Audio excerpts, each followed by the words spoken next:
Let's now take a look at what's on the front pages of the French press with Elena Casas. Elena, what have you got to start off with? Well, it's the great purge of the French nuclear champion. That's the big story today. That's the headline of Les Echos, the French business paper. They're talking, of course, about the nuclear firm Areva, which has announced massive losses.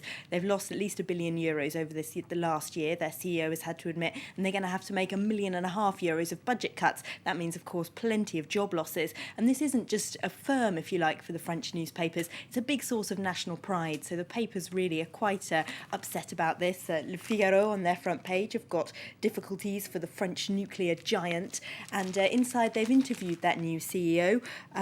They call him the bomb disposal expert. He admits that times are pretty tough, with governments all around the world being less and less enthusiastic about building nuclear plants since the Fukushima disaster, of course.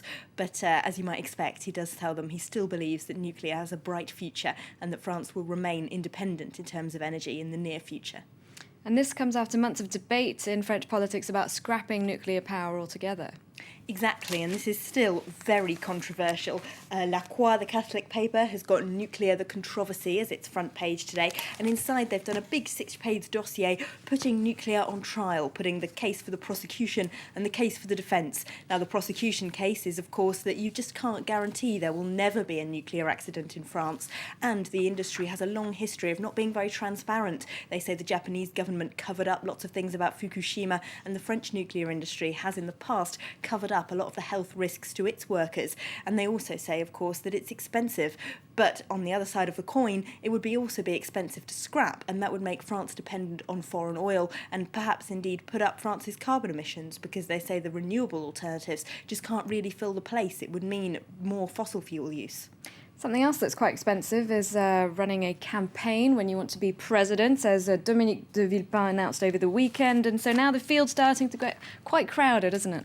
It really is, especially on the right. Look at all these candidates here on the front page of Libération. Their headline is Sarkozy surrounded. All these faces are right-wing candidates running against him in that election. So you've got Marine Le Pen here on the far right, the centrist François Bayrou a bit to the left of Sarkozy, and Dominique de Villepin, his old rival, there at the bottom. Now, inside the paper says the president is really starting to worry about this, judging by the noises coming from his office. What he's worried about is a reverse 2002 scenario. In 2002, of course, there were so many candidates on the left, they sort of cancelled one another out, and it ended up being two right-wing candidates, Jean-Marie Le Pen and Jacques Chirac, in the second round of the presidential election. Now the paper says the right is worried that could happen again, but on their side. So all those different candidates would cancel each other out, and we'd end up with Marine Le Pen, Jean-Marie's daughter, and François Hollande, the socialist, in the second round of the presidency. And they say if that's unlikely, we've had so many upsets recently in French politics that all the bets are off.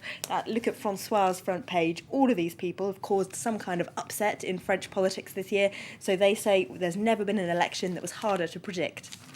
Now, François Hollande, he's of course the main candidate on the left. He set out his policies a little bit more clearly yesterday. What are the papers making of that? Well, he was talking about what bits of Sarkozy's policy he's going to reverse, especially the raise in the retirement age. Now, it was widely expected, including among lots of people who probably will vote for him, that he would take the retirement age back down from 62 to 60. Now, he admitted yesterday that actually he won't be doing that, except for a very small group of people who've been working since they were 17 or 18. So that will disappoint a lot of socialist voters. He's also been saying he would renegotiate that Euro treaty that Sarkozy signed last week, but Le Figaro points out we don't really know how he would do that. Right, and now we're going to finish off with a French farmer taking on one of the world's biggest biotech firms. Yes, this is in Le Monde. Paul François is a cereal farmer in the Charente region of France who says he fell into a coma in 2004 after breathing in the fumes of a herbicide that he was using. Now, that's made by chemical giant Monsanto, and it was banned in France in 2007, but he says the only reason it wasn't banned sooner was that they lied to the French regulators about the health risks of this chemical.